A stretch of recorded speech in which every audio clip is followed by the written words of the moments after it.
application or your personal application is a separate application that only applies to a single institution. And that's what most colleges offer, their own application to the common application.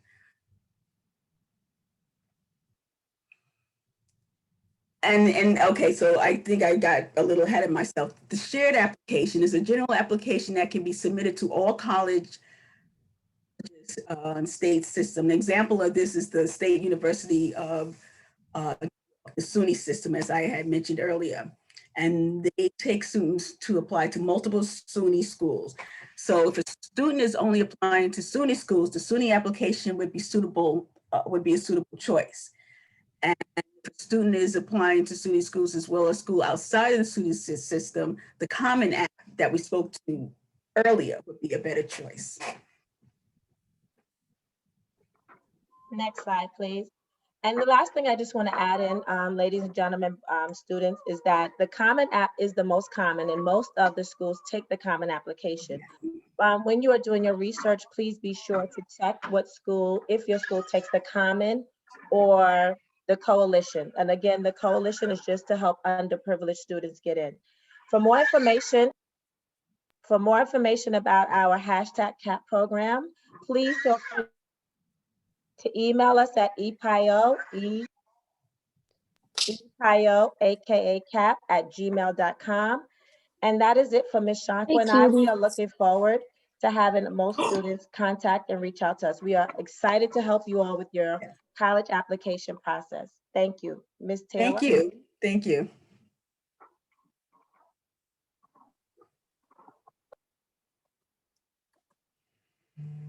Thank you, Ms. Shankwa and Ms. Katrina.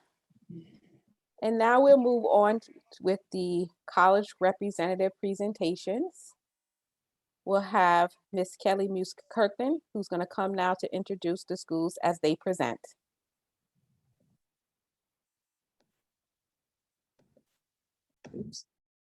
Good morning, everyone. First, we have Pi Clark representing Delaware State University.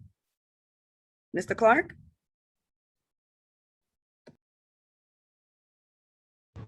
Good morning, everybody. My name is Kai Clark.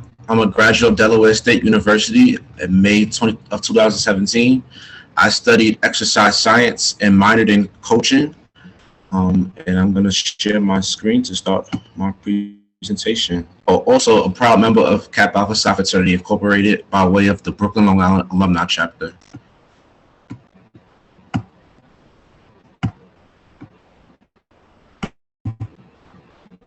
All right.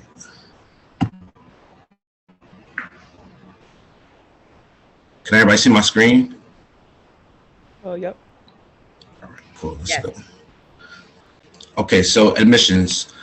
To get into Delaware State University, currently you need a certificate or diploma from an accredited four-year school or senior high school, a minimum GPA of 2.0 or better on a 4.0 scale, which is about a 70 average if you're doing it on the 100% scale, test scores of 800 on the SAT or above, or 17 on the ACT.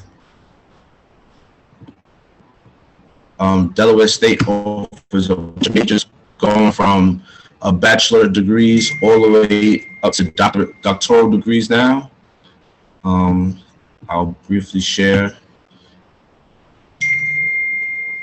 So these are all of the current majors at Delaware State University. And I will also add this link into the chat. Housing. So at Del State, your freshman year, your on-campus housings, you have the option of Everest Hall, which is a co-ed dorm, Jenkins Hall, which is a co-ed dorm. Tubman Laws Hall has been newly renovated. It's like state of the art, has a new Dunkin' Donuts in the lobby that wasn't there when I was attending the school. Warren Franklin Suites, which is more of like a setup. A lot of times the sports athletes stay in there, and then freshmen also stay in there, and you get like your own room, but you have a suite kind of setup where you live with 3 roommates. Upperclassmen get the choice to live in Living and Learning Commons, which is an upgraded hotel which is slightly off campus, but still walking distance, which also has a shuttle bus that runs every so often so students can make it to class on time. University courtyards, which is also a slight walk off campus, but everybody loves the university courtyards because you kind of have a little bit more freedom from being on campus. Then you have the University Village, which is on campus, but looks like a luxury hotel, kind of. I haven't been back to Dell State in about 3 years, so I'm not sure. They probably have even upgraded the village by now.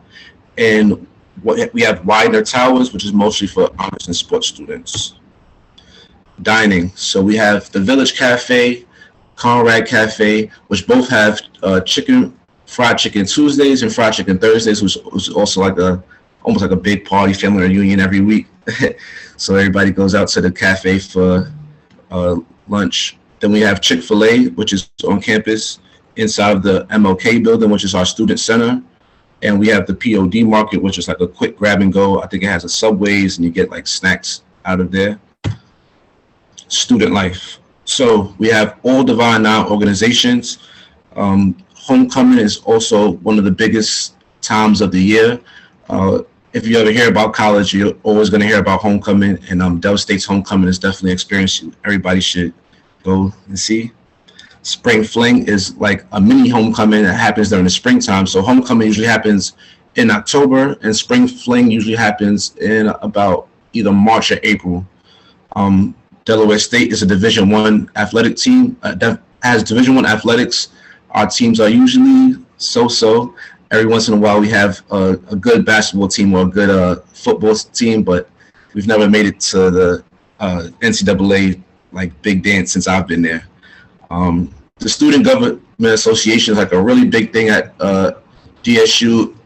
The Student Government Association people normally look like celebrities on campus. If you're president or Mr. Delaware State University or Miss Delaware State University, it's definitely a high regard. Many network opportunities are built through Student Government Association. So if you're going into your first year, it's definitely nice to get involved and start to show your leadership from early. There's so many different clubs for anybody, from modeling to photography to dancing to stepping.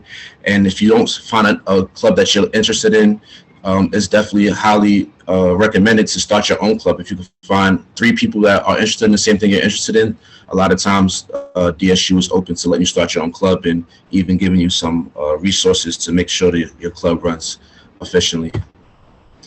Tuition and room and board. So I'll quickly just show. You might be able to get a little more some pictures of how the housing looks. Housing. Boom, boom, boom. Okay, so these are the freshman dorms: Everest, Jenkins, Warren Franklin, and Widener Towers, like I was speaking of.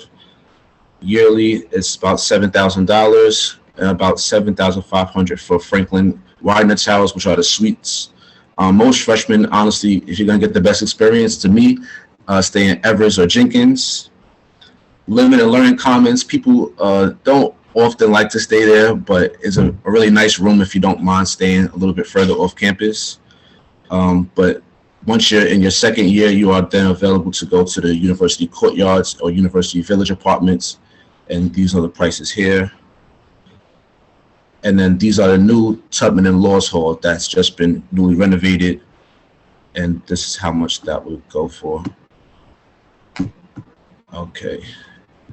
And that is my presentation. Thank you so much, Mr. Clark. Now you will be answering questions in the chat. It's my understanding you won't be available for a breakout room. I won't be available for a breakout room, but I can stay around a little bit afterwards, and I'll be in the main room to answer a couple questions before I leave out. Okay, well, thank you for your presentation on Delaware State University. No problem. Thank you. Thank you. We now have Jamel Vanderberg representing Wilberforce University. Hi, thank you. Thank you for that introduction. Good morning, everybody. My name is Jamel Vanderberg, and I am representing, turn the TV down, the beauty of Zoom. I am now representing Wilberforce University, 165 years old, the first and finest HBCU all around. We have an assortment of different programs that you can look to major in. We have accounting, which was my area of study. You have biology, computer science, computer engineering, management, criminal justice, electrical engineering, health services administration, English, marketing, rehab services, whatever your fancy in terms of wanting to build your career and take your studies to the next level, Wilberforce has that. When you get onto the campus, even if you're 600 miles away from home like I was, it is definitely a family feel. You definitely get a quality education and you get a quality experience. There are, I believe all of the Divine Nine are on campus now.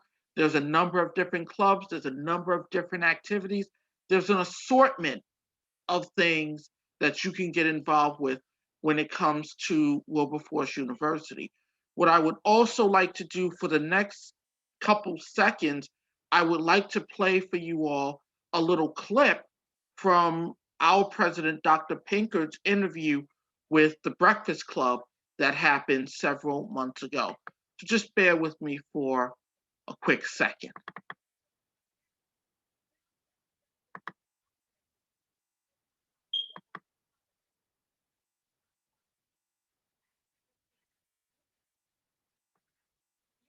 Sorry, I forgot you have to do the share audio. How do you do that here? Stop sharing, Yes. and then when you reshare, Yeah, sorry about that. check the button. and funny thing is I use Zoom all the time. So I guess I'll just play the interview for you all. Wilberforce University. I've never heard of it until today. Wilberforce University is the first HBCU founded by people of African descent. Oh, tell us about it. I didn't know that. 1856 in the state of Ohio. And just imagine, 1856 was before the Emancipation Proclamation. And we don't see the imagine video. the people who were enslaved having the audacity and the boldness to say, I'm just we playing the can audio 'cause I'm build trying to do and create an institution of higher learning. And so Wilberforce University came together as a result of the AME Church and the Christian Methodist Episcopal Church. And in 1856 in Cincinnati, it moved to a spot in Ohio called Tawawa Springs, which was a place where Southerners would come to winter. It was a place where the Underground Railroad was prominent in the city of Xenia. And the city of Xenia had the distinction of having a large number of people of African descent who were free. And so Wilberforce came about as a result of this sort of bold experiment in terms of an institution of higher learning for people of African descent. Started with classical education. And so when it opened with about 200 students, many of whom were the mixed race children of Southern plantation owners who would come to Ohio. And unfortunately, because of the Civil War, the university closed in 1863. Because the Southern plantation owners could not sustain their children and also the war effort. At the closure, the members of the African Methodist Episcopal Church, the AME Church, as many of you are probably aware of, Daniel Payne said, let's open this school up for people of African descent. And so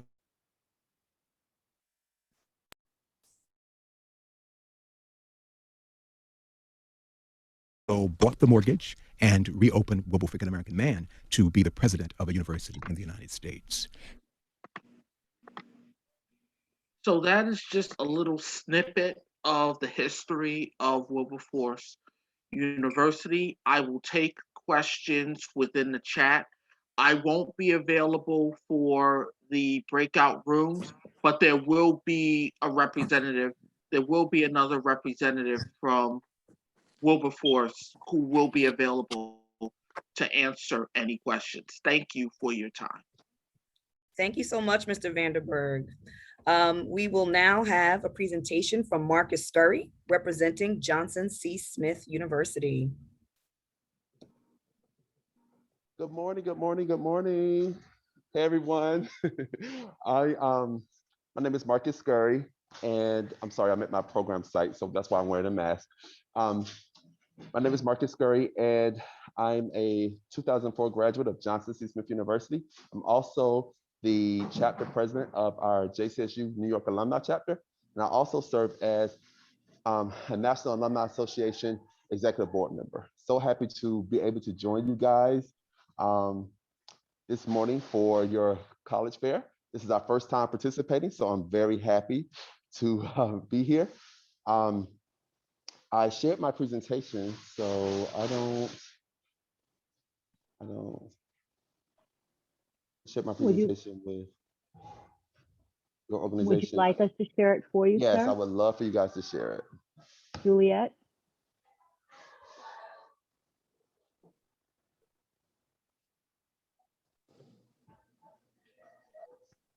We're pulling it up now. Okay.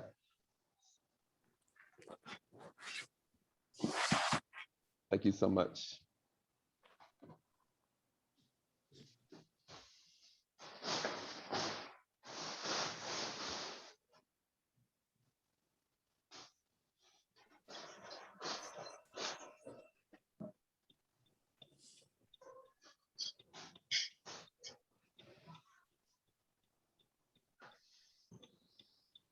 It's loading. Okay, it's loading. All right. So I feel very fortunate to be here. Okay, so welcome to Johnson C. Smith University. Our college was founded in 1867.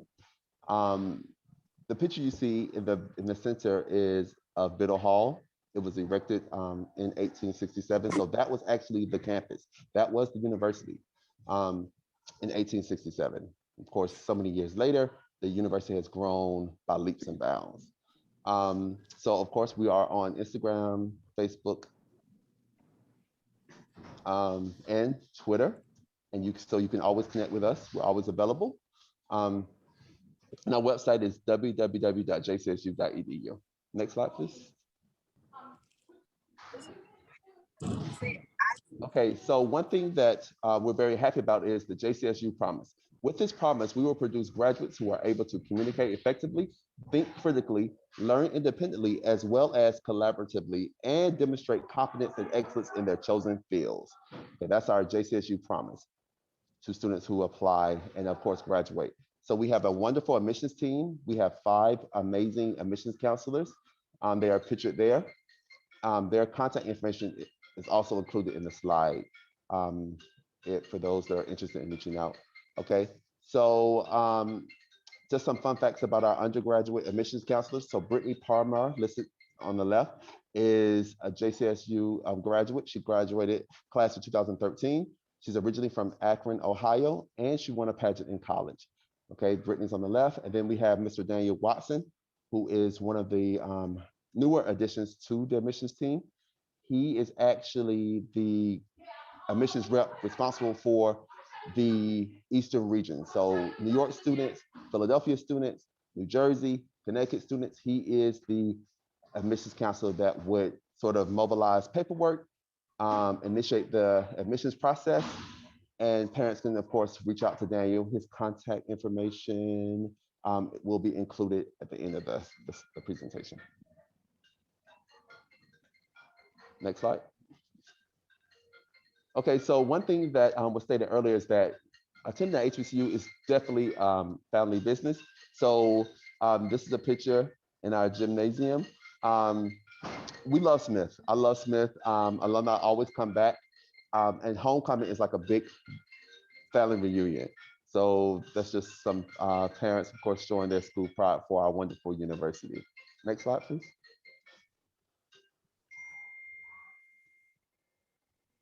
Next slide.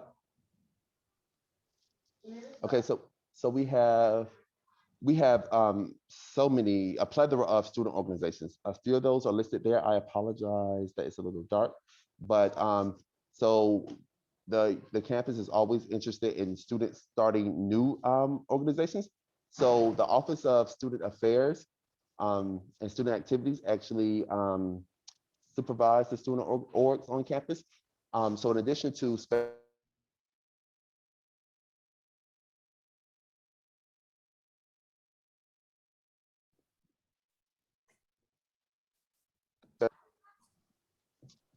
next slide.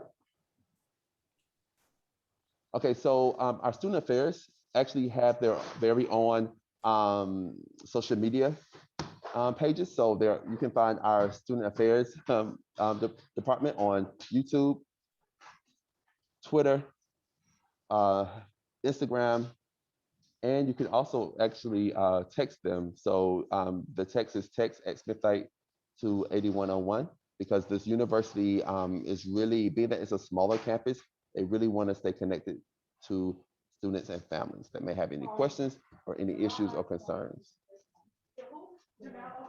Next slide. Okay, this is our International Institution of Sound, or IIOS, as we call it. That's our university band.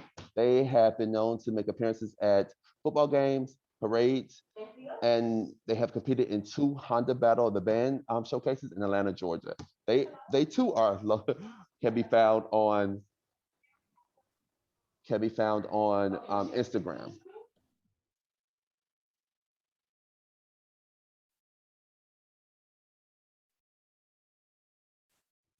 Okay, so this is just some quick facts. Last fall, Johnson C. Smith University admitted 1,306 or 1,306 students. And this is just a breakdown of 57% of the student population were in-state, 43% were out-of-state students. And then 15 of those students participate in our Division II teams. We also have 9 recognized fraternities and sororities on campus. We have 23 degree-seeking programs, and the ratio student to teacher is 13:1. Okay, and then we have 91 full-time faculty and 88% faculty with terminal degrees. Gold and blue are our official school colors. And we have an endowment of worth $66.5 million. Okay, and then lastly, a few of our special recognitions. We received the #1 private HBCU in North Carolina, U.S. News and World Report. We also have a graduate job placement program. It's been recognized as being #1. And we were, I can't read that last one, but we're recognized as best colleges for sports management in America. So just some quick facts about Johnson C. Smith University. Okay, and so these are some of the majors. Of course, we have the College of Arts and Letters, includes criminology, communication arts, English, dance, history, music, political science, psychology, Spanish, visual and performing arts. We have our School of Social Work with social work and of course our Master of Social Work degree. We have our College of STEM that includes majors in biology, chemistry, mathematics, computer science, computer engineering, and information systems. And we have our Metropolitan College, which includes majors in business administration, economics, public health, and sports management. And then we have a new minor in esports and gaming, because we know that's really popular in 2021. Okay, and the university has a college readiness component. And so these are just some fun facts about our career readiness outcomes. I'll make sure that I would love for the presentation to be shared with the participants so that they can, after my presentation, have any additional questions or just want to know some historical information about Johnson C. Smith University. They'll have access to this particular PowerPoint. Next slide.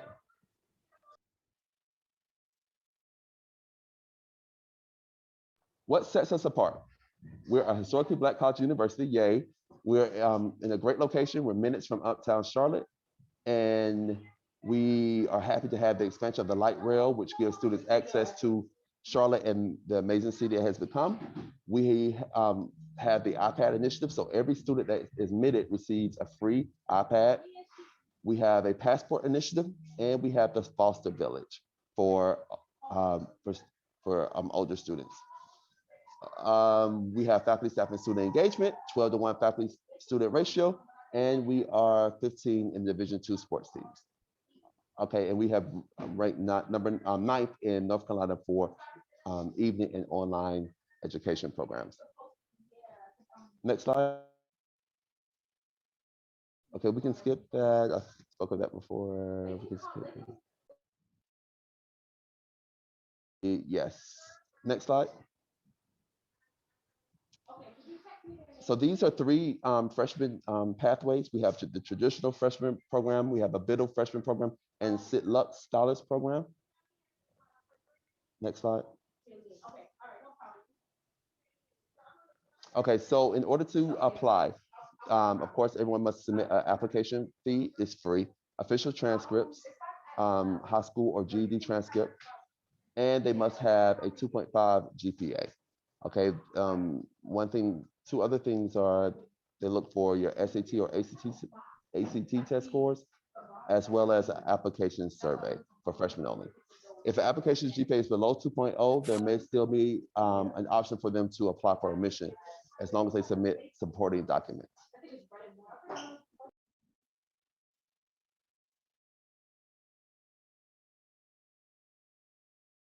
So that is the end, because I know I ran out of time. I apologize. I'm just trying to get everything, the most important things in at once.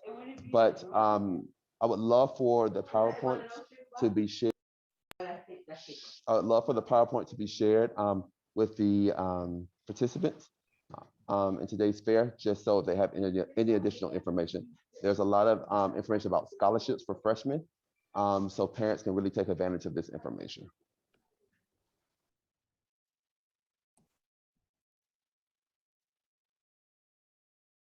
Okay, thank you so much for that very thorough presentation.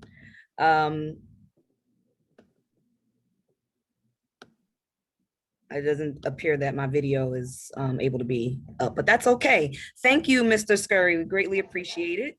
We will now have a presentation from Michael Ziegler of Claflin University. I would like to remind everyone who is a participant to please mute your lines while the presentations are happening. Thank you. Good morning, everybody. I'm Michael Ziegler, Director of Admission at Claflin University, and I bring you greetings from Claflin University on a hilltop high located in Orangeburg, South Carolina. Claflin University is the oldest historical Black college university in the state of South Carolina. Currently, we have 4 schools. We have a School of Education, School of Natural Science and Mathematics, School of Humanities and Social Science, and School of Business Administration. There are several majors that a student can pursue in those 4 different schools. I'll go much more into detail when we're in the breakout room with students who may have interest in a particular school. But just for general admission to the university, right now we are test optional without the ACT or SAT. If you have a 2.5 grade point average or higher, you can be considered for enrollment for the fall university. On Claflin University, we are currently still offering academic scholarships. I am the Director of Admission. I have roughly about $500,000 that I can award student scholarship that range from $3,000 up to $10,000 that has at least a grade point average of 3.0 or higher to receive our Academic Incentive Award. Our most prestigious scholarship is our Alice Carson Tisdale Honor Scholarship for students who have at least 1,100 on the SAT, 24 on the ACT, or higher on the 4.0 scale. You can be considered for academic scholarship that can range anywhere from $15,000 to presidential scholarship. If selected as a presidential scholar, it not only pays your tuition fees, room and board, but it provides books for you. You live in the honors dorm for all 4 years, and you get $150 a month stipend. Claflin University, we have about 50 different clubs and organizations that students can participate in. Greek life is very popular on our campus. Claflin has been in existence for over 150 years. In 150 years, we only have had 9 presidents. We're currently under the leadership of Dr. DeJuan Womack, who is our 9th president of the university. There are exciting things going on at Claflin University. We encourage students to look at our academic programs, opportunity for scholarships and those type things. Geographically, we are located in Orangeburg. And Orangeburg is roughly about 3.5 hours away from Atlanta, Georgia, maybe an hour and a half from Charlotte, North Carolina. So these are some of the things that our students, where we're geographically located. Currently, We enroll about 70% of our students come from the state of South Carolina, but we have students from at least 27 different states in the US and students from at least 20 different international countries throughout the world. So there's a very diverse population of students at Claflin University. Currently, we are studying virtually, but we do have some students back on campus this semester, about 450 students who are actually on campus studying. And we will be doing the same thing in the fall semester. Typically, if we're at full capacity, we will house about 1,500 students, but fall semester, we anticipate bringing about 800 to 900 students back on campus. And reason why that drop is there, because then we are looking at, single rooms, social distancing, all of these because of the COVID-19 epidemic.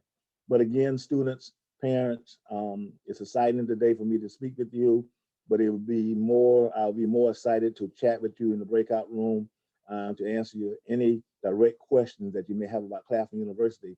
Again, I'm letting you know, if you're searching for money and you need some money, come chat with me in my breakout room, but there are scholarship dollars for African-American students to pursue their post-secondary education. And I'll close with this. I'm a strong component of historical Black college and university. My entire family are HBCU graduates, and my wife, my daughter, my son, cousins, aunts, who have participated who have graduated from Claflin University have gone on and done phenomenal things. So what I'm saying, whether you come to Claflin University or whether you go to one of these other great historical Black college and university, you will not regret it by experiencing the education that you can find at a HBCU and the doors and the things that it would open up for you as you mature and move into your professional career. Again, thank you for taking time to listen to this small presentation, but looking to have a expanded conversation with you in the breakout room. We can have that one-on-one conversation. Again, enjoy the rest of the presentation. Thank you again from Claflin University. Thank you so much for that presentation and for the information regarding the scholarship money. I'm sure everyone is very excited to hear more about that. We will now hear from Ms. Vanessa Caesar, representing Clark Atlanta University. Thank you, Ms. Caesar. Good morning, ladies and gentlemen. Good morning to the ladies of Epsilon Pi Omega Alpha Kappa Alpha Sorority Incorporated. Those ladies are my sisters, family, and friends. I thank you for inviting us today. I am, as was stated, Vanessa Caesar, who is the president of the New York alumni chapter of Clark Atlanta University. And today I have the pleasure of introducing our university to you. And we are one exceptional university. If you have not heard of us, please look us up. If you had a chance to watch the NBA All-Star game, our amazing chorus. So if you can sing, that is just an example of what you can do as being a part of our chorus. They had a chance to sing at the All-Star game. So you can definitely YouTube that and look that up. It was amazing. I actually had tears in my eyes. Just to give you a little bit of history of our school, as well as my involvement with the school. Our school is one of the oldest universities in the HBCU conglomerate, which is comprised of approximately 100 and plus schools. We started with Atlanta University, which was founded in 1865, and Clark College, which was founded in 1869. And we merged in 1988 to become Clark Atlanta University. I give you that information just to let you know that once you become a scholar, a student at our amazing university, you are a part of the legacy of our school. We pride ourselves on legacy. We have a number of former scholars that have gone on to make an amazing mark in the world. One of them being W.E.B. Du Bois, who's a scholar and a civil rights activist. He was a professor at our school. If you ever have gone to Ghana, there is a mural and memorial in his honor, which there are a lot of Clark and Atlanta University paraphernalia on at that museum for him. We also have many other students that have graduated and gone on to be amazing men and women. Eva Marcel, who is an actress, James Wells Weldon Johnson, who created Lift Every Voice and Sing. So you will be a part of that legacy. Kenya Barris, who created Grown-ish and Black-ish. DJ Drama, who's a music producer, Spike Lee, and Brian Barber. Why do I give you those people? Because I am a graduate of mass media arts. Our mass media arts department, radio, television, and film was my major, and I am currently a film producer. So it's the ideas that you can have are endless. Whatever you want to do, and that's how all of our universities. I'm one to be. I'm for all HBCUs. But yes, today I'm coming to speak on my own. But I'm for all HBCUs. It's all about you, who you are as the individual. I can sit here and give you all the stats, but you can also go on Google and look them up as well. But just to give you a little bit, currently our school is enrolling students that have a 3.2 GPA. This year for the fall 2021 year, 2021-2022 freshman year, you do not have to submit your SAT scores. That is a courtesy due to COVID. As many of the HBCU schools, COVID has, kind of had us change a lot of things that's going on. So currently our tuition for fall 2021, just to give you an idea, is $23,000. And there is an enrollment undergrad ratio for fall 2019. We enrolled 3,920 students. So just to give you an idea of what it looks like, there is a 17-to-1 student faculty ratio. We have a number of undergraduate degrees. As I stated, mass media arts is one of our best majors. I'm not just saying that, but we also have business as one of the greatest. We have history, African-American studies, but our business department, and we even have fashion merchandising. The chair of that department is, she was a former NBC newscaster, and she has many different countless relationships. And that's one of the best things about being at our school. We have great relationships once you get out of the school. And that's what it's about. The relationships are very important when you go into school, because yes, you're in school for 4 years ultimately, and you want to make sure that once you leave, that those relationships are there for you to be able to advance your career. Of course, we have an amazing band, the Mighty Marching Panthers, and our football team is okay, and our basketball team is okay as well. You can look that up yourself to see how okay they are, but they're good. We have amazing, homecoming is mostly like a family reunion. Due to COVID, we were not able to have that, but we have virtual events that happen. And if you are interested, we will share a little bit more in the breakout room. Just to give you some important dates, just to think about, in November 1st, we have early action decision deadline. April 1st is the final deadline. June 1st is the final transfer deadline. And November 1st is the spring deadline. So that's if you want to, become a student for spring versus starting in August. Okay, so there are many, we have some information in the chat that my amazing eBoard counterpart has put in there for you. And please join us in our breakout room. Once again, Clark Atlanta University is one exceptional university. Me personally, I came in there upon the recommendation of a good friend of mine, who her sister is actually will be speaking to you. She went to Prairie View. And so she was my best friend in high school, and she pretty much wanted me to go to her school, and she helped me. She walked my application in and got me in school.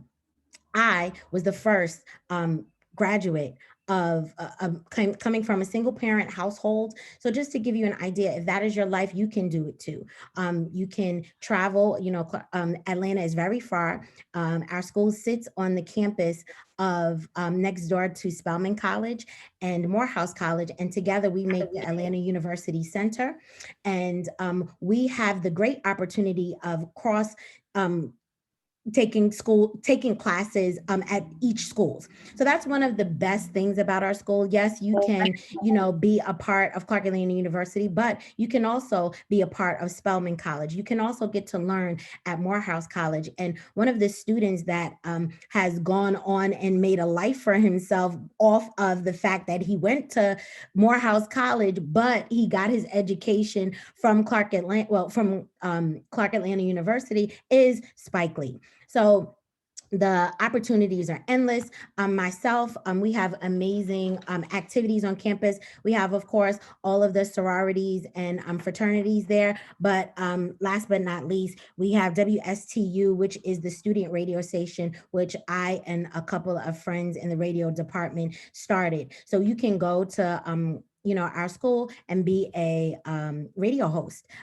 We have amazing graduates that have gone on to do to be radio hosts nationally, such as DJ Drama. DJ Drama is a producer, a music producer. He's produced for Lil Wayne. He's produced for Usher, Chris Brown, different people. So you can go to our school and be amongst the legacy that we have out in the world.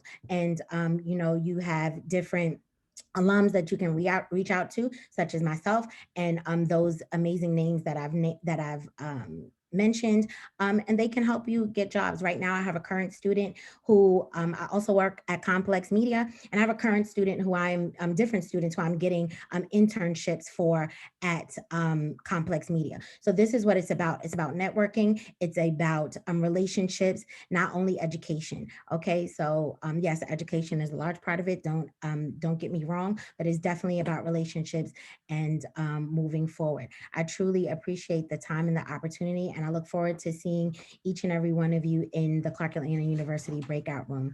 Thank you again. Thank you so much for that thorough presentation. Greatly appreciated. I just want to remind the presenters that we have 3 minutes apiece so that everybody can get on. Remember that there's, a lot of people waiting to present. So the next person is Ms. Celine Hamilton, who's representing Hampton University. Yes, thank you so much for that introduction, and hello and good afternoon, everybody. Again, my name is Celine Hamilton. I am a spring 2020 graduate of Hampton University, and I majored in sociology. So a little bit about Hampton. It's located in Hampton, Virginia. It is a private school, relatively small. Current enrollment is about 3,500 students. So if you're the type of students that, like the small classroom settings, Hampton may be a good fit for you.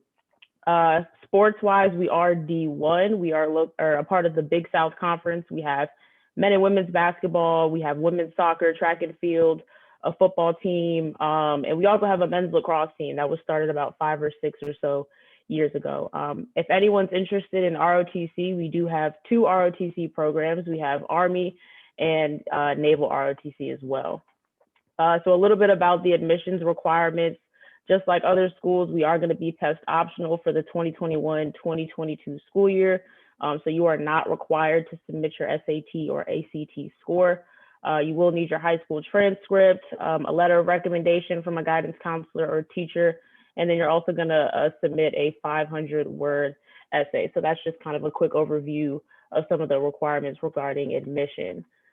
So a little bit about our academic programs. We have a long list of different majors and academic programs that our students can be a part of. So we have business majors, we have science majors, liberal arts related majors, engineering, technology, journalism, communication, and we also have great nursing and pharmacy programs as well. And the great thing about some of these programs is that some of them are actually 5-year programs. So what that means is you would do 4 years of undergrad, then you would do a year of graduate level courses, and then after that 5th year, you would receive your master's degree. So for example, we have a 5-year MBA program, so master's in business administration. So again, you would do 4 years of undergrad, and then that 5th year, you would do your graduate level courses, and then you got yourself a master's degree, as opposed to going the traditional route of doing the 4 years of undergrad in 2 years of graduate level courses. So that's definitely one of our more popular majors or academic programs on campus. We also have a bio pre-med program, which is really popular. We have sociology, psychology, criminal justice, education programs for those that are interested in teaching. We have a great aviation program. We have a 5-year architecture program as well. And we also have, like I said before, a great nursing program as well as a pharmacy program. So one thing that Hampton really prides themselves in is making sure that the students are prepared for their future career-wise, right? So our Career Center is always sending out emails to the student body daily about different job openings, internships, shadowing programs, studying abroad opportunities that our students may be interested in. And, you know, they're not just sending out opportunities for just business majors or just science majors. They're setting out opportunities that every major might be interested in. Okay, so a lot of opportunities there. And then we also always have a lot of big name companies that are coming to the campus to speak to the students, and our Career Center is always making the student body aware of that. So we may have you know, Disney coming to the campus, so they make sure that the students are aware, and you know, they're coming to the campus to network and talk to the students and, you know, give us opportunities. We also have 2 career fairs that we have in the fall and spring semester. Over 100 big companies, Amazon, Disney, ESPN, Microsoft, Google, again, coming to talk to these students. And if you're lucky enough, you know, you may even walk out of these career fairs with a great opportunity. I know a couple of people that have went to these career fairs, presented themselves well, and they left with an internship. Or if they were a senior about to graduate, they left with a full-time job offer. Like, it's really, you know, that simple. As long as you present yourself, you know, Hampton's giving you the resources, you just gotta take advantage of it, and you may have a great opportunity in front of you. And lastly, I just wanna quickly talk about student life, because I know I'm limited on time a little bit, but student life is really what makes Hampton Hampton. It's a really big part of Hampton's culture. So of course we have a plethora of different organizations and clubs that you can join. Pretty positive that there's a club for every single major. And then there's also organizations that aren't major specific. So there really is a place for everybody. We do also have all 9 fraternities and sororities within the Divine Nine. We have, you know, the Student Government Association. We have different leadership programs that students can join as well. So just a lot of different opportunities to, you know, make relationships and memories with the students on campus. And Hampton also has a lot of traditions that are, you know, Hampton specific. So you ask any Hamptonian and they'd probably be able to speak to some of these traditions in some capacity. So for example, one of the traditions that Hampton has is every Friday from 12 to 2, we have a little bit of a day party, if you will. It's called 12 to 2 because it's from 12 p.m. to 2 p.m. And it's basically where all the students come to the student center. There's a DJ playing music in the student center. There's, you know, the Greeks are strolling. Everybody's just having a good time. Pretty much just the opportunity for students to hang out and just enjoy their students and their classmates after a long week and kind of just decompress and relax. But that's one of the things that Hampton does, and all the students look forward to it every Friday, after having a long week of classes. But again, student life is definitely very prevalent and a very big part of Hampton's culture. Personally, you know, my experience, Hampton really is my home, or was my home. We call it our home by the sea for a reason. We're surrounded by water on 3 sides, but we call it our home by the sea because it really is our home. You know, it's a small school, which could be a good thing and a bad thing, but because it's a small school, you know, it really is like one big family. You know, everybody kind of knows everybody, and, you know, there's a place for everybody on campus. So you're definitely going to feel that welcoming feeling when you step on campus. But that's pretty much it for my presentation today. I know I kind of brushed over everything kind of quickly. I'll be more than happy to answer any questions in the breakout room. And yeah, I look forward to speaking with you guys a little bit later. So thank you. Thank you. Actually, you didn't brush over everything quickly. You did a great job because you had 3 minutes, and you're going to be in a breakout room. So everybody who's presenting shouldn't feel compelled to say everything in their 3 minutes. I also wanted to mention that we have a current Hampton student online right now on the call, Asia Leandre, who will also be joining in the Hampton breakout room. So you have that benefit of being able to speak to a current student. And congratulations, Asia, who is graduating, I guess, in 2 months. So you will have the experience, the opportunity to hear from Asia as well. Thank you so much. Ms. Hamilton. You are now going to hear from Charles Anderson, representing Lincoln University. Mr. Anderson? Yes, good morning. Well, good afternoon now, but thank you all for being here with me. My name is Charles Anderson. I'm an admissions counselor here at Lincoln University, and I do have a brief video for time, so I'm going to just share a brief video with you all that'll give you a brief tour of Lincoln.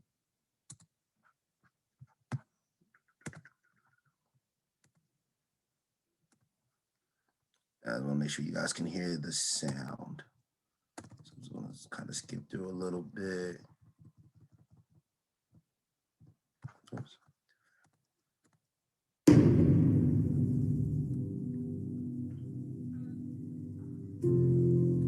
This is Lincoln. A place bigger than yourself. The pride, the joy, the hope, the love. The first Black degree granting university where preparation meets opportunity.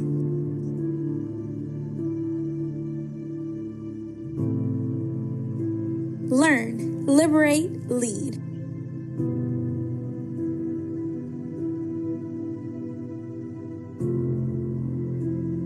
Lincoln University.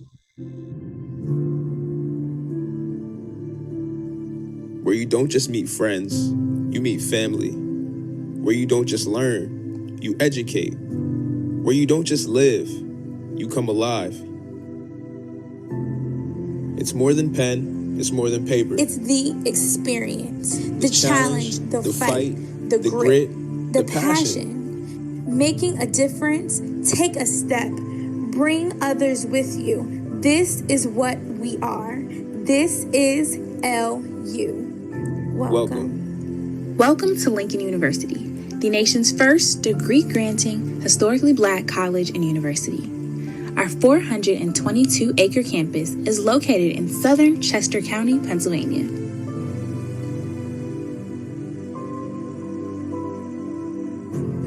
Our Office of Academic Support is committed to assisting the Lincoln community in building a culture of academic excellence. To do so, we provide academic coaching and advising, professional and peer tutoring, and student development workshops. Our $28 million Health and Wellness Center opened in September 2012. The facility contains basketball courts, classrooms, administrative and faculty offices, a track, rock climbing wall, weight and fitness equipment, health clinic, and a healthy eating cafe. Ivory V. Nelson Center for the Sciences houses the teaching and office needs of some of our STEM majors, including chemistry and biology, physics, mathematics, nursing, and computer science.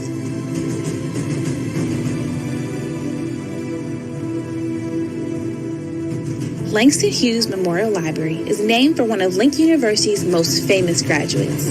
The facility contains reading lounges, computer labs, areas for microforums, individual and group study rooms, university archives, and more.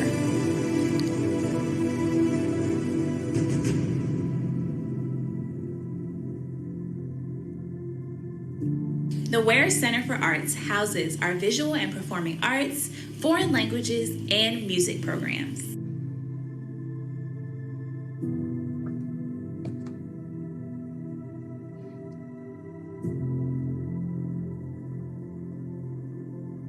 University Dining Hall has something for everyone. From salads to soul food, we've got you covered.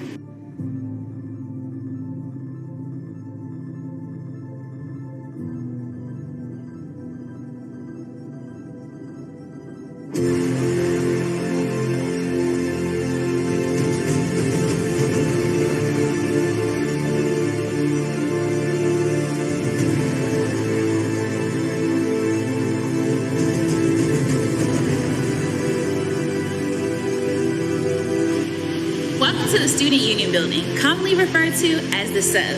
Inside the Student Union Building, you'll find our Office of Financial Aid, Office of Residence Life, our campus bookstore, Student Government Association offices, a theater, a barbershop, and more.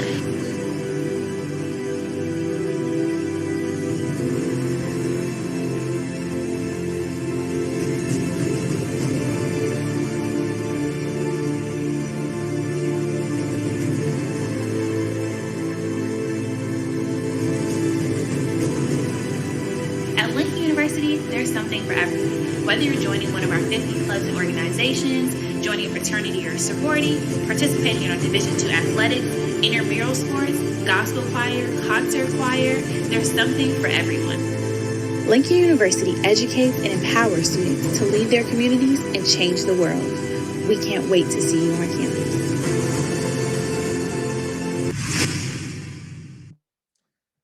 All right, and that was Lincoln University, the nation's first degree-granting HBCU. So once again, I want to thank you all for allowing me to present, allowing me to give you guys a virtual tour of Lincoln, and I can't wait to answer all your questions in the breakout room.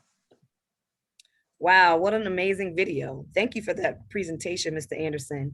You will now hear from Dr. Khalid Kirkland, who is my husband and a graduate of Morehouse College, and he will present on his university at this time.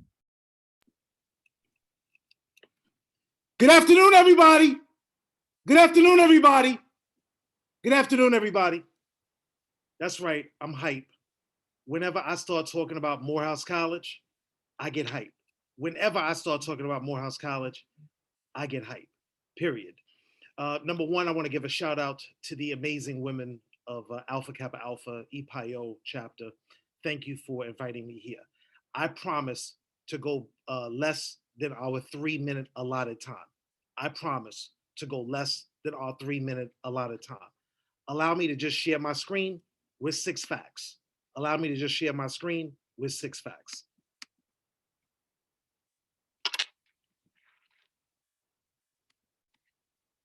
Here we go. Morehouse College. Number one, let me start off by saying every one of these colleges that are presented today are absolutely 3 syllables. Amazing. Amazing. But Morehouse College is the nation's only historically Black private liberal arts college for men located in Atlanta, Georgia. These are the 6 facts that I want to share. 2019, the alumni factor ranked Morehouse among the best 50 liberal arts colleges in the nation, period. Morehouse College was the first HBCU to produce an African-American Rhodes Scholar, and now has produced not 1, not 2, not 3, not 4, but 5. Next, Morehouse College is the top feeder for African-American men who enter Harvard Business and Harvard Law School.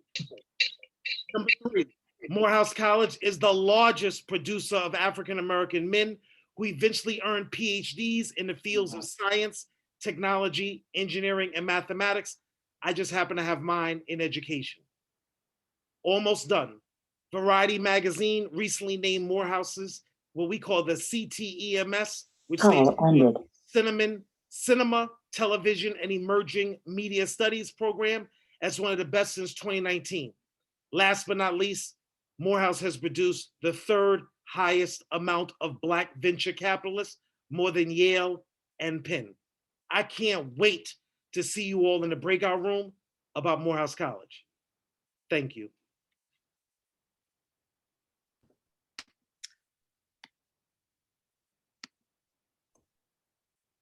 Well, thank you for that presentation, Dr. Kirkland, on Morehouse College. We will now hear from the national treasure, that is Morgan State University, presented by Katrina Sidbury. Ms. Sidbury? You're on mute. Good afternoon, everyone, and thank you, Ms. Kelly Kirkland, because yes, the Morgan State University is up next. I am not going to let Lincoln with their fabulous video or Morehouse scare me, because I am a proud 1996 graduate of Morgan State University. And I am not going to say a lot today because I will meet you all in our breakout room. I want to say a quick hello to the Spelman representative. She's one of my former students, so that's making me very proud. And she's probably the smartest person here because she was taught by a Morgan State graduate. So Morgan State University is located in Baltimore, Maryland. Quick brief history. It was first started as and founded in 1867 as a centennial biblical school.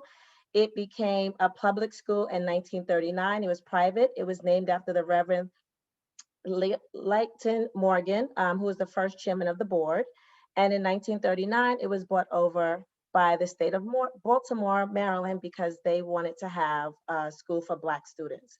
We have several colleges and universities within Morgan State, the liberal arts. We have the School of Architect and Planning, the School of Business and Management, the School of Community Health and Policy, the School of Computer, Math, and Natural Sciences, the School of Education and Urban Studies, School of Engineering, the School of Global Journalism and Communication, and we have several graduate programs in the School of Social Work.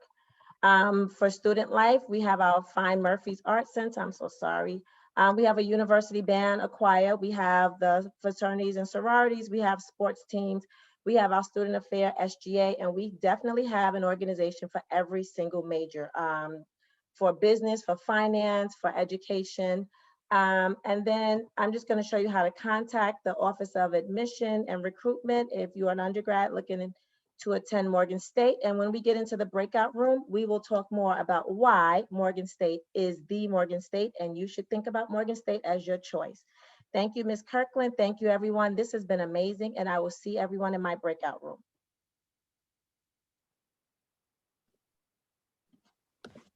Thank you so much, Ms. Sidbury, for that presentation on Morgan State. We now have Dr. Deanna Irvin from the Prairie View University. Good morning. Good morning, everyone. I am Dr. Dina Irvin. I am born and raised in Hollis, Queens, and had never even heard of Prairie View.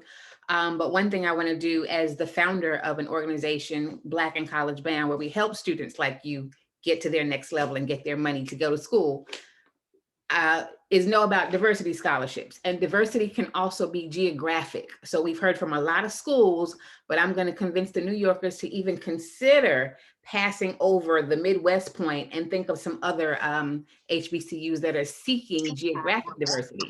So Prairie View has students that are represented in 43 different countries. We have all the majors, everything you've heard. We've got all the programs, over 170 different clubs and organizations.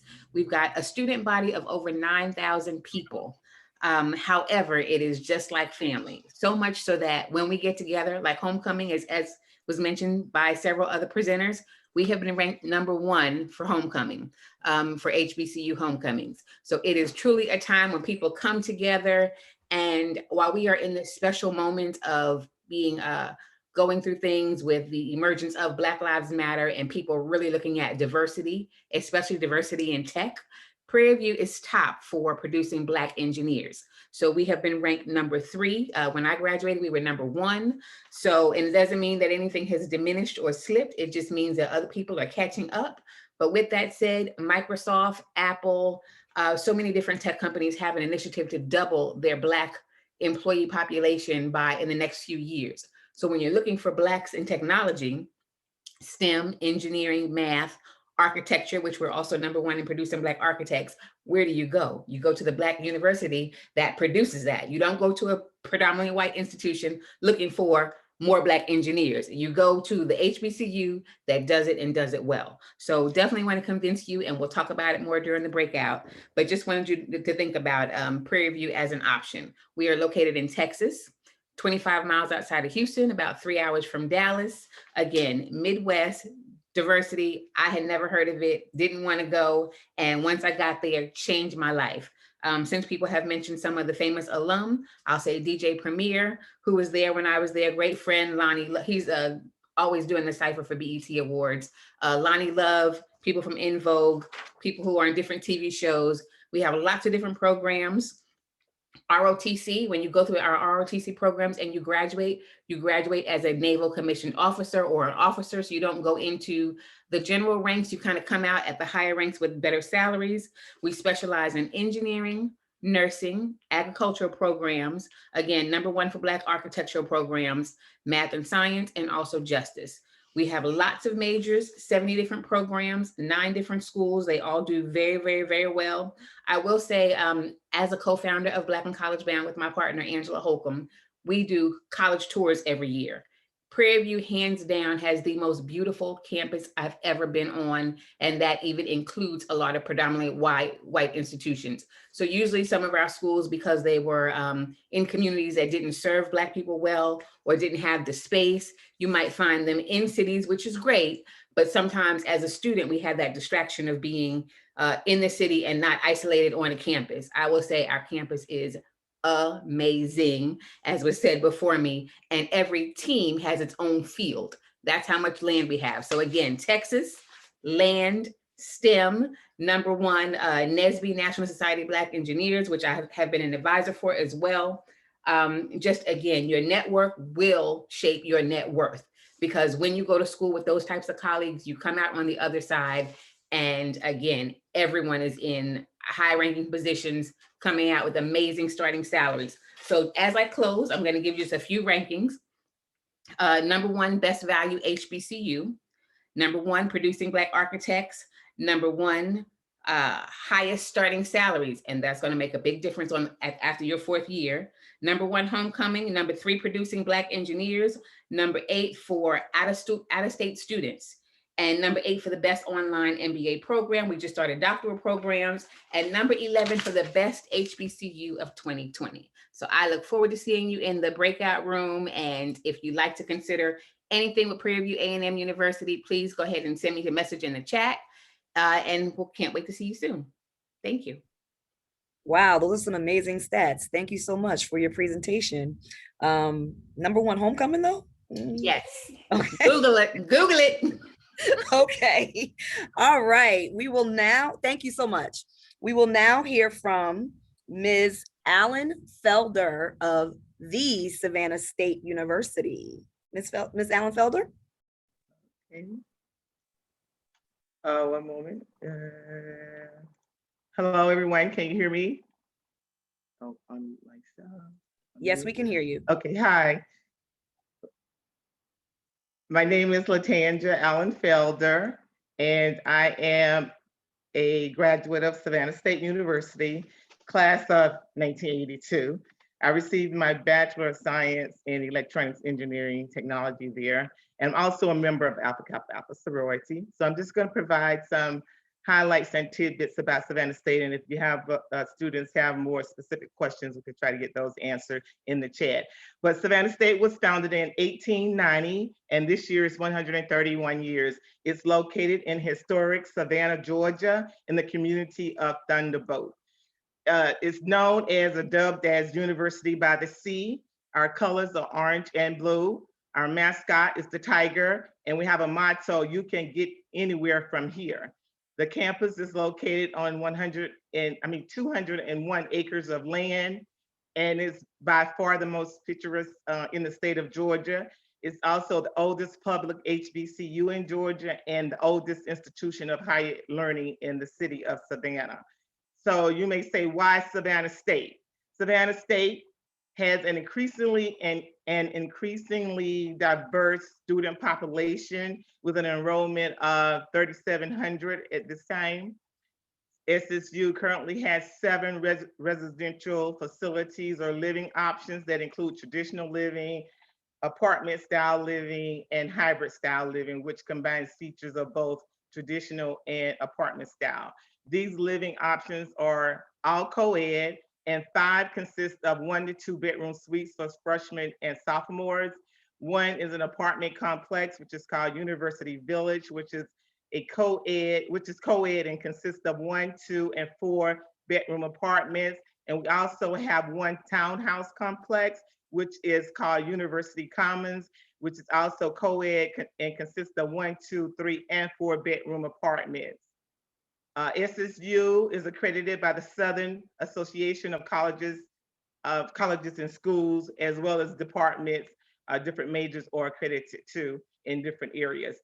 SSU's moss-laden sweeping oak trees, expansive marsh, and historic architecture create a resplendent yet tranquil atmosphere.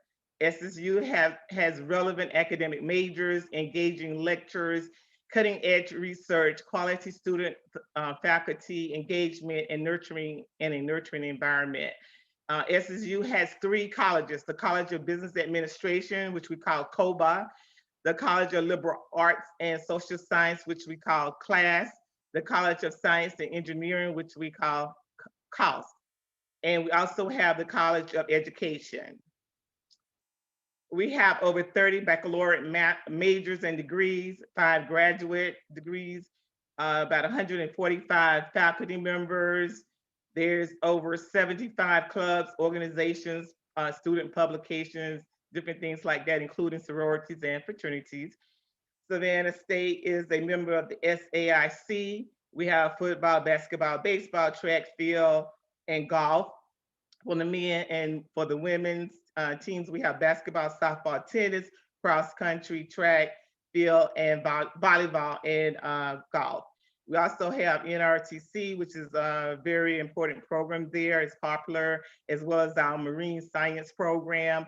Currently, the campus is in a hybrid status due to the coronavirus pandemic, and student life there is very vibrant. And I'll answer more specific questions as much as I can in the chat. So that was just a little overview that I wanted to give you. And at this time, there's going to be a 30-minute promo video. Thank you. We are having a technical difficulty showing the video. Okay, let me see if I could. I don't know if you can do it from here. Wait, did you say 30 minutes? No, 30 seconds. Oh. That's what I should have said, 30 seconds. No, I didn't say 30 minutes. Okay. I don't know. Let's see. Hit share screen. Yeah, let me go back. Okay, gotta expand. Share screen. Okay. Now I have to go, but I don't have it. We may have to forget it because I have it in a Word document. I have the link. And I'll have to, that's okay. It was just a 30-minute promo talking about our campus and the marine science and some of the other programs that involve students. I'm sorry we weren't able to play that. That's okay. Your presentation was very informative. Thank you so much for all of that great information. Thank you. We will now have Shaw University with Mr. Wilbur Lucas. Mr. Lucas? All right, I'm here, ready to go. Okay, so good afternoon, family. And a quick shout out to the ladies of Alpha Kappa Alpha Sorority Incorporated for extending the invitation. It's a pleasure to be here with you all today.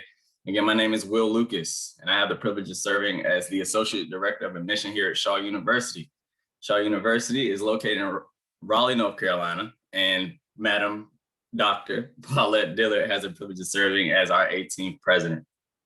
Now, Shaw University is known for a lot of things, guys, but we are known for being the first historically Black college university found in the Southern United States. And while we're located in not only the capital of North Carolina, which is Raleigh, but we're located right downtown, which is considered the heart of the Research Triangle. So emphasis on anything STEM programs, okay? We have plenty to do for your on campus, as we're located right downtown, not just on campus, but off campus as well. We have over 30 organizations, student organizations on campus, including all Greek organizations.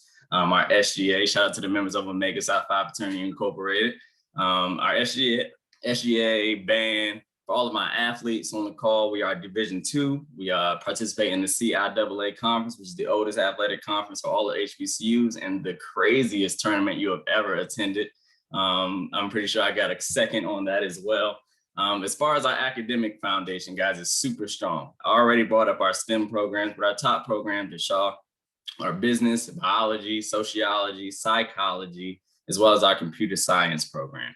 Okay, I touched on athletics, but I did want to share one thing with you guys today on my screen, and that is our financial aid opportunities, which I'm going to go over a little more in depth in the breakout room. But if you see anything, Shaw University was just awarded $1 million on a first come, first served basis. Okay, guys. So if you see anything on this merit-based side that is differentiated or specific to your merit-based opportunities or what you've achieved in high school, please be sure to hop into the breakout room so I can give you some money.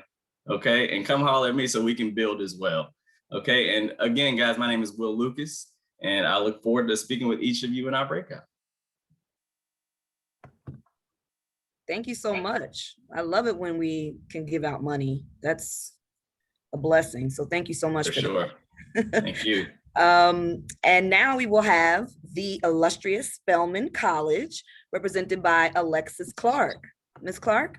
Yes, good afternoon. My name is Alexis Clark. I am the chair of recruitment for the New York National Alumni Association of Spelman College. Last year I was fundraising, but that's not my thing. So I came back to recruitment and I graduated in 2013, a really long time ago in my eyes. And I was a psychology major, but I actually ended up being an educator. I'm a second grade teacher in Brooklyn, 7 years now, and a doctoral student. So I do have a quick video that you guys can share if you would like, or I can share it, of the Spelman 2015 New Student Orientation. Feel free to share it. Okay.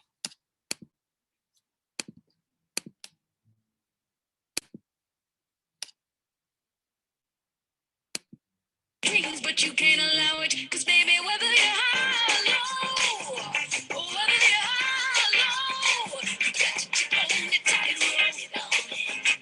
On the tightrope. Baby, whether you're high you got to keep on the tightrope. Now let me see you do the tightrope. And I'm still dipping on it. See, I'm not walking on it or trying to run around it. This ain't no acrobatics. You either follow or you lead. Yeah, I'm talking about you. I'll keep on blaming the machine. Yeah, I'm talking about it.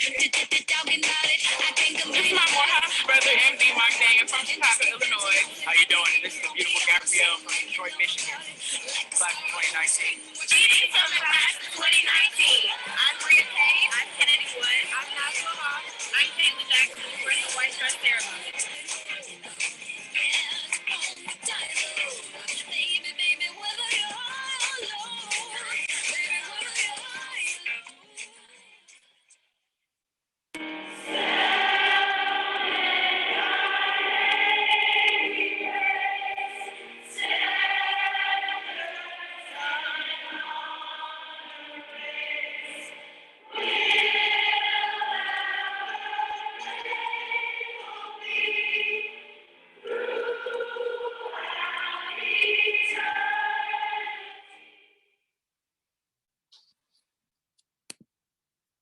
And that is all. Thank you. I look forward to seeing you in the breakout rooms. Thank you so much, Ms. Clark. Greatly appreciated that wonderful presentation. And now you will hear from my sister, Nicole Kirkland, who is representing the Tennessee State University, TSU. Yes, good morning, everyone. I bring you greetings from the land of golden sunshine near the Cumberland's fertile shore. I am Nicole Kirkland, and I serve as the New York Metro, TSU New York Metro Alumni Chapter Secretary. And I bring you greetings on behalf of Tennessee State University, which was founded in 1912. It is currently the only state-funded Black university, historically Black university in Nashville, Tennessee. TSU sits on over 500 acres and has 65 buildings. There are 2 campuses, which include a downtown campus. The student-faculty ratio is 12:1. So there are smaller class sizes. There are over 100 student clubs and organizations, including the Divine Nine. We are members of the NCAA Division I in the Ohio Valley Conference, and our president is none other than Dr. Glenda Glover, who is also a TSU alumni. You can apply for TSU on the Common app, which you have heard about, but we ask that we are part of the top 4 in your selection. The tuition is currently $21,000 for out-of-state students, and the room and board ranges from $1,300 to about $3,200 for an apartment. So there are many options for housing on the Tennessee State campus. And although we're in Nashville, Tennessee, there's lots to do and there's lots to learn. The minimum GPA that we require is a 2.5, and the SAT score is 980, as well as the ACT being a 19, because we want everyone to have an opportunity to come, and we will help them to succeed. Our application deadline is July 1st, And the application fee is only $25. When I attended Tennessee State, it was only $5. So we definitely are appealing to everyone. There are over 33 majors, so you can practically pursue any major that you would like. Some notable things, we have a forensics team that has been named the national champions and the top HBCU team in the country for 2 consecutive years. The National Council on Teacher Quality named TSU teacher preparation programs among the best in the nation. And we have so much more that I would love to talk to you about. Some notable and successful people have graduated from Tennessee State University, including Oprah Winfrey and Wilma Rudolph. We have a current NBA basketball player, Robert Covington, who graduated from Tennessee State University, as well as a host of others. And I can't wait to speak to you more about Tennessee State University. Thank you. Wow. Well, thank you so much, Nicole, for that lovely presentation. I wanted to just mention something that you said. We want everybody to come. And that's one of the beauties of, HBCUs. There's a place for everybody. So just thank you for that, that reminder. We greatly appreciate it. And we thank you for being here today. Our next presenter is Barbara Cleveland, who is representing Tuskegee University. Ms. Cleveland? Can you hear me? Yes, we can. Good afternoon, everyone. My name is Barbara Cleveland. I am a 1994 graduate of Tuskegee University. Since I only have 3 minutes to make my presentation, I'm going to ask that you please start on frame number 5.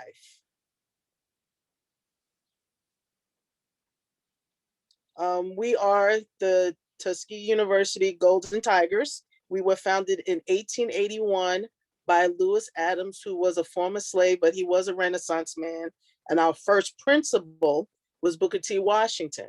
Now, as you can see, our marks in history, as I give you a little bit of history about Tuskegee, we are located 125 miles southwest of Atlanta, Georgia. We are 20 minutes from Montgomery, Alabama, and we are about another 20 minutes in the opposite direction from Auburn, Alabama. Can you please go to the next slide, which is 6? Some quick facts about Tuskegee University. We have a student to teacher ratio of 10:1. We offer 41 bachelor's degrees, 16 master's, and 5 doctoral. And our freshman retention rate is 74% of our full-time freshmen. And for the fall of 2019, our enrollment was about 2,877, and we average about 3,000 students a year. So we are a medium-sized school located in rural Alabama. Can you go to the next slide, please? The admissions requirements for Tuskegee incoming freshmen, a preferable candidate is a 3.0 GPA on the ACT, a 21, or a 1080 on the SAT. And you can't enter Tuskegee without your test scores. So if you look on the left, you just need your high school transcript, a letter of recommendation, and a maximum 500-word essay. And the essay topics are listed below. And the standard admission is your transcript, your letter of recommendation, and your SAT or SAT score. And just so you know, for your SAT score, they do not count the essay part of it. The next slide, please. And these are the dates for admissions consideration, but Tuskegee is a rolling admission school. And I can tell you, being from New York, I actually applied in May of the year I was gonna go, and by June I was accepted, and in July August I was on my way to Alabama to go to school. And no, I never saw the campus before I went there. The next slide, please. And these are the top 5 academic majors that we offer. And we have 7 schools of education for you to choose your major from. And I'll be happy to answer any other questions and expound on anything I've spoken of, but my 3 minutes are up. And thank you so much for staying this long. And God bless you all and good luck to you. And to my sister Soraza, AKA this Sigma Gamma Rho, thanks you for offering me the opportunity to talk about Tuskegee. Thank you so much, Ms. Cleveland, for that presentation. Your last slide was very intriguing indeed. The next presentation is going to be from Mr. Tyrell Stevens from Virginia Union University, Virginia Union. Mr. Yes. Stevens? Yes, thank you, Ms. Curlin. Good afternoon, everyone. My name is Terrell Stevens, born and raised from Harlem, New York. I am a proud VUU graduate of 2010. I was a two-time All-CI AA track and field runner and still the current school record holder for the 400 meters. Just want to show a quick video, a promo about our great university in Richmond, Virginia.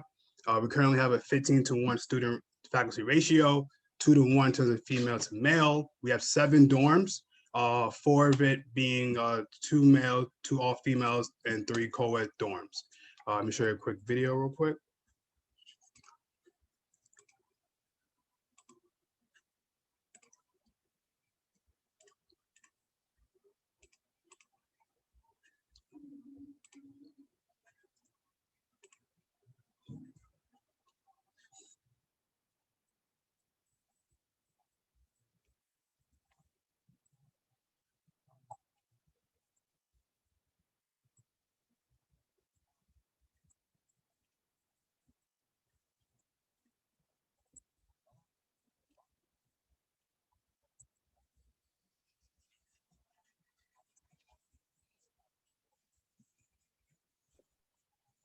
Should there be sound?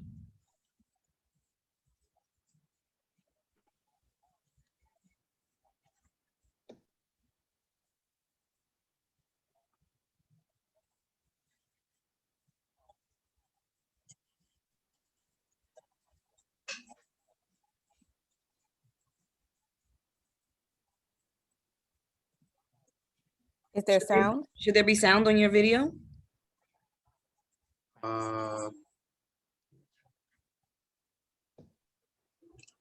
No, that's all right, Ms. Kirkland. It's all right. I just guys want to give you guys the visual of the great university. I will rather speak on the great university. So, like I said, 15-to-1 ratio. Our average class size is 20 students. We try not to have you in a big campus dorm or a big campus classroom where you have 1,400 students like back in a lot of PWIs. We like to keep it very succinct and very liberal arts space. We're a liberal arts institution. In terms of GPA, we take a 2.0. If you qualify for our scholarships, it's 2.5. We do accept SAT scores, and we do have an opt-in, opt-out option in terms of that. In terms of the application, it is free waived, so it's free. We try to cater to everyone in terms of that. It is online, and we do have paper ones as well, but we pretty much based on online with everything being remote. Currently, we have 1,500 students on campus. We do have students for various states and countries, including 20 plus countries.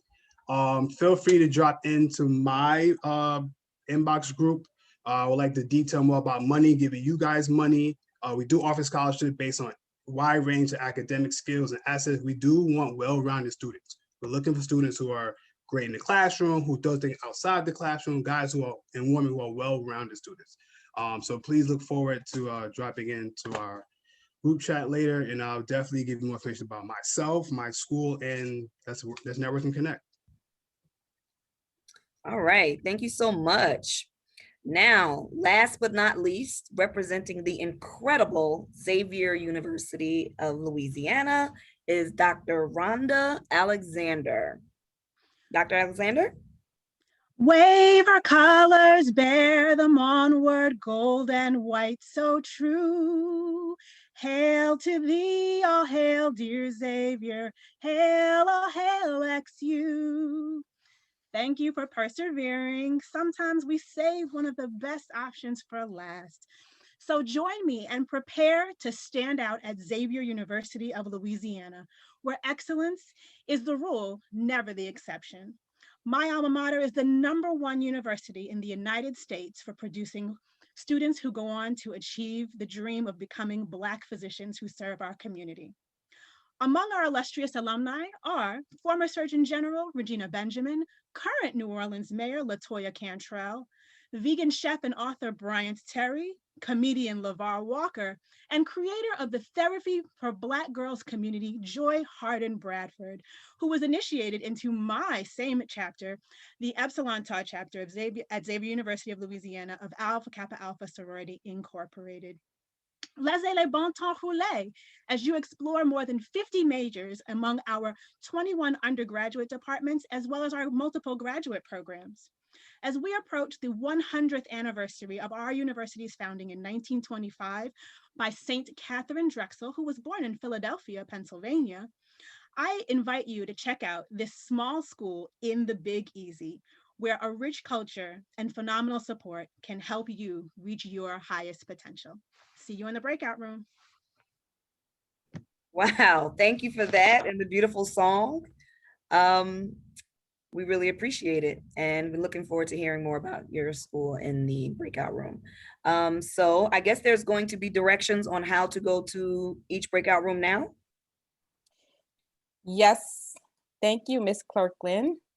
You're welcome. Thank you to all the presenters. I hope that everyone enjoyed the great presentations about all of these amazing HBCUs.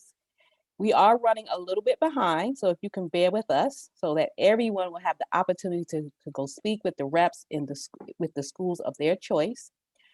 We are about to move the reps to the breakout rooms, and then what will happen is you will see icons pop up on your screen where you will be able to select which breakout room you choose to go to.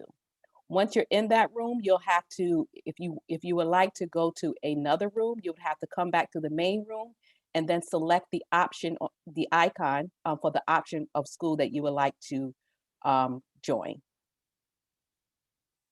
Okay, so I'll just wait for our technology committee or technology team to start showing the options. So you should see shortly icons pop up on your screen for the schools, for the schools to select. Thank you.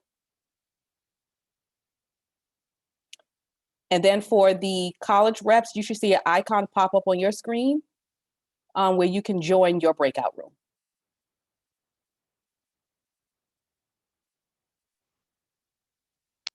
Okay.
Hi.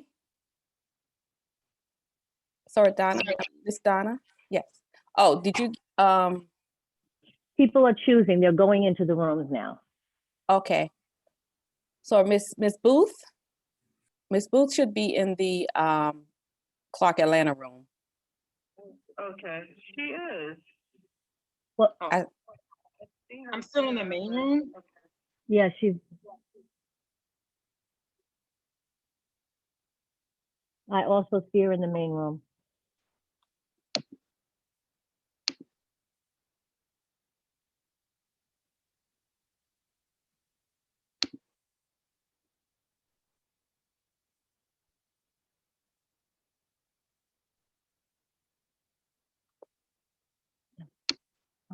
Tatum. Yeah, she's assigned. And I do see the option to try to join, but it's Yeah, not. do that. I'm doing that and it's not allowing me to for some reason. Oh, I want. It's weird. I want. Okay. Hmm.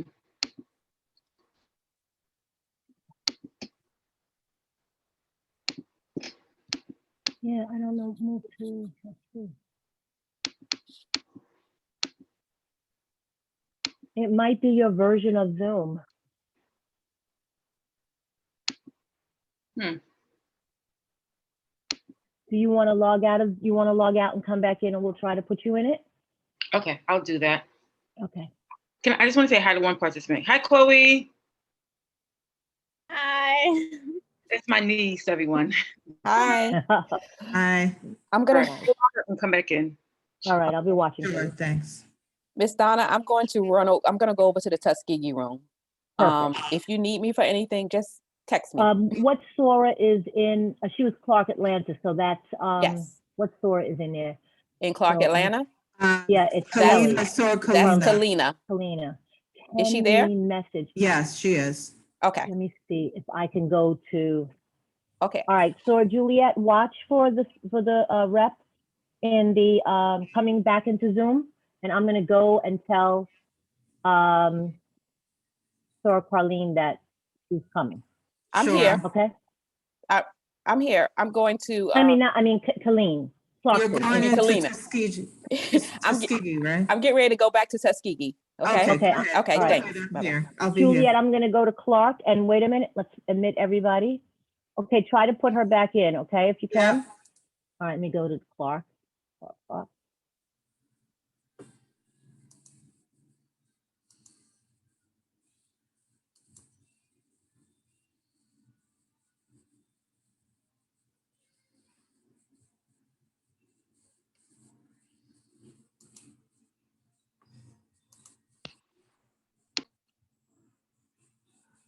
Miss Booth, are you there? I'm here, yes. I'm still attempting to get in and it's not allowing me. I don't know why it isn't. Do you see the option to join the breakout room?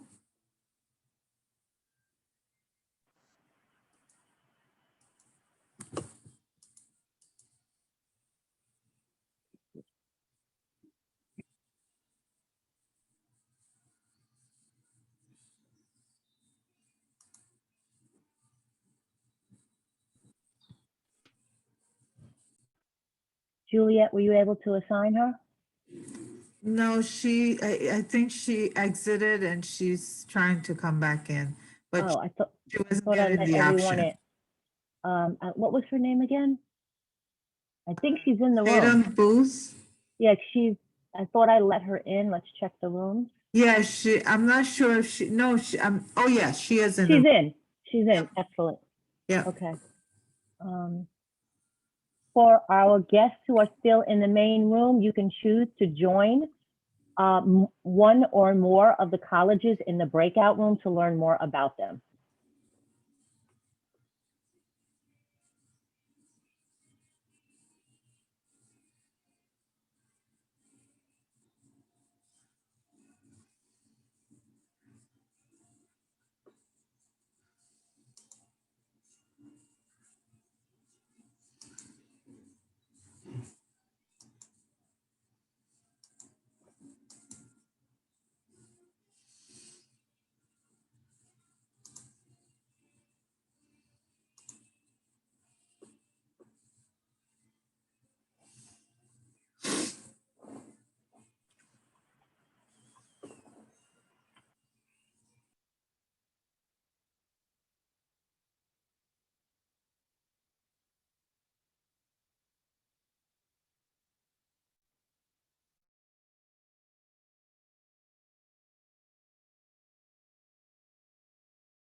For those that are in the waiting room, you do have the option to move to the different breakout rooms.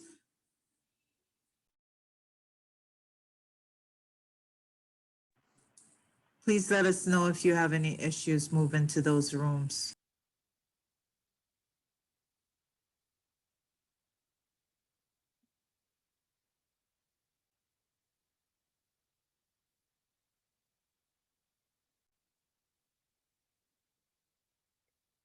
Ms. Adams, you have the ability to go into each of the rooms if you want to just see what's going on. But I've been peeking in and it looks good.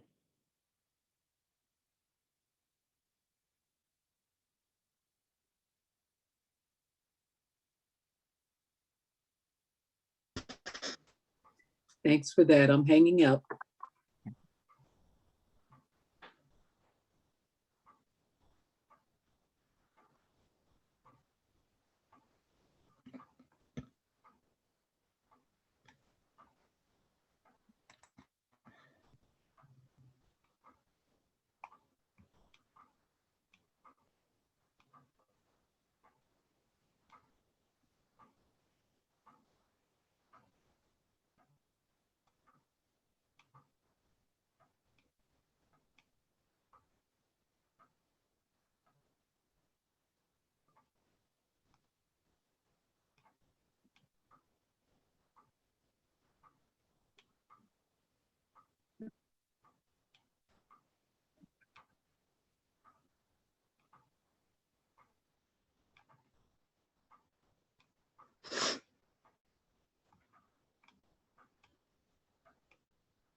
You for your participation, and thank you for giving us more information about your amazing HBCUs.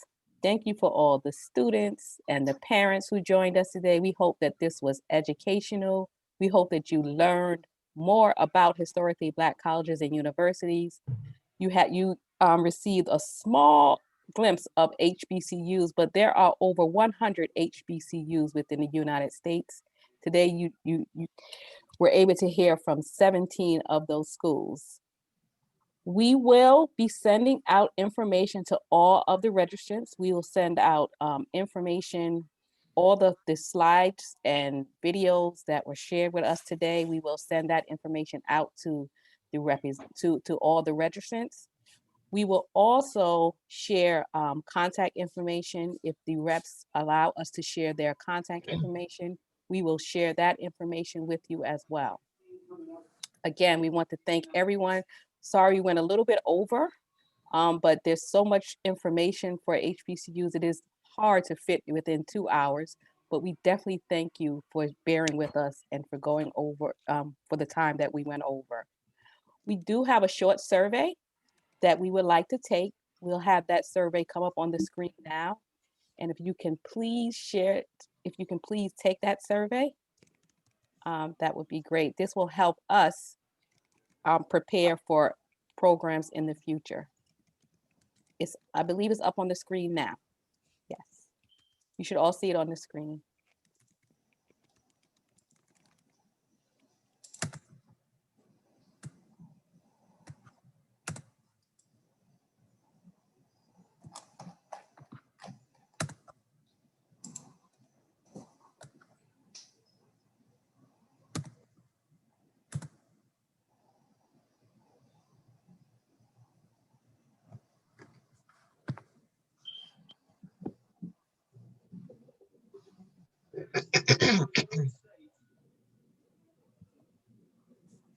Hello, Miss Taylor. Can I just make a comment? Sure.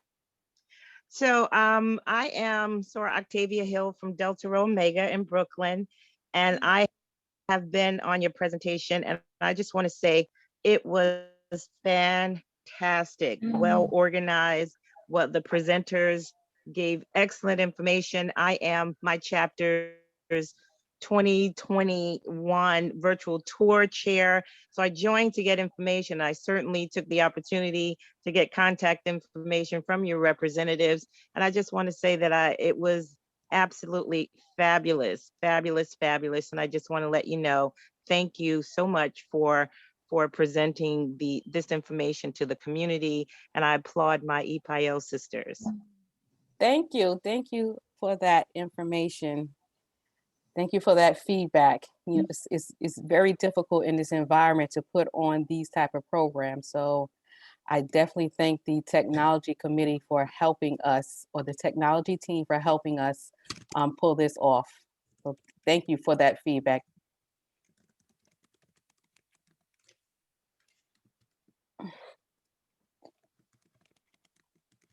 Okay. So far, 38 participants out of the 42 remaining have responded.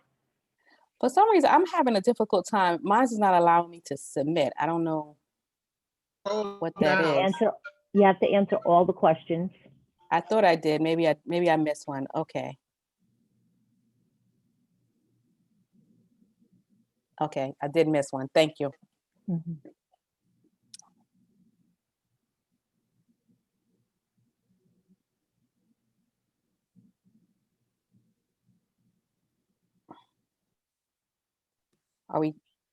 Are we almost done? We pretty still much- have 97% of the people online who are currently here submitted a response. Okay, so we'll allow 30 more seconds. Mhm.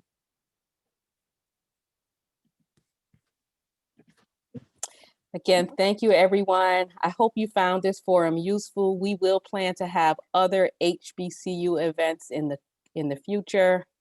Please continue to check our websites. We will continue to share information on our social media pages about events. Again, I want to just thank our representatives for the valuable information that you provided. Thank you to all of the attendees, the parents, the students, the educators that attended. Thank you to this amazing HBCU committee for helping to put this together. Most of us are HBCU graduates, and we are truly passionate about HBCUs. And thank you to our, is Miss Kim Adams still on? I am still on. Thank you. Thank you so much. Miss Kim Adams is our first vice president and our program chair. So if you wanted to just say a couple words, say. I certainly will. Mhm. Thank you so much. My sister, Carlene. Thank you so much for attending, everyone. I know. Thank you for being here. This was a wonderful, wonderful event. I enjoyed moving around in the different spaces, and thank the presenters for presenting, students, families for being here, members, our sisters who have attended, sisters from other chapters. Thank you for those kudos.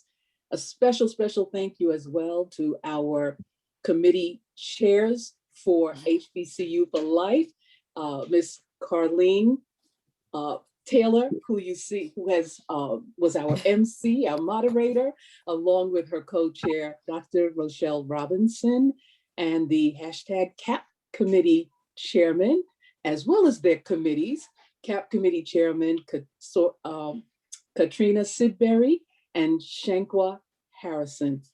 I thank you. Thank you for your leadership, and I thank the committees for all of this organizing. It is a great undertaking. Also, I want to say a special thank you to the technology committee, upon which really without that foundation of being able to move everybody around and to and through, we would really be in a different space. So thank you to our crackerjack, wonderful technology committee, and today, which is led by Donna Delphayette White and the lovely Juliet Orr. Thank you so much, everyone, for your participation, and enjoy a wonderful, wonderful Saturday. Thank you. Thank you. Thank you, everyone.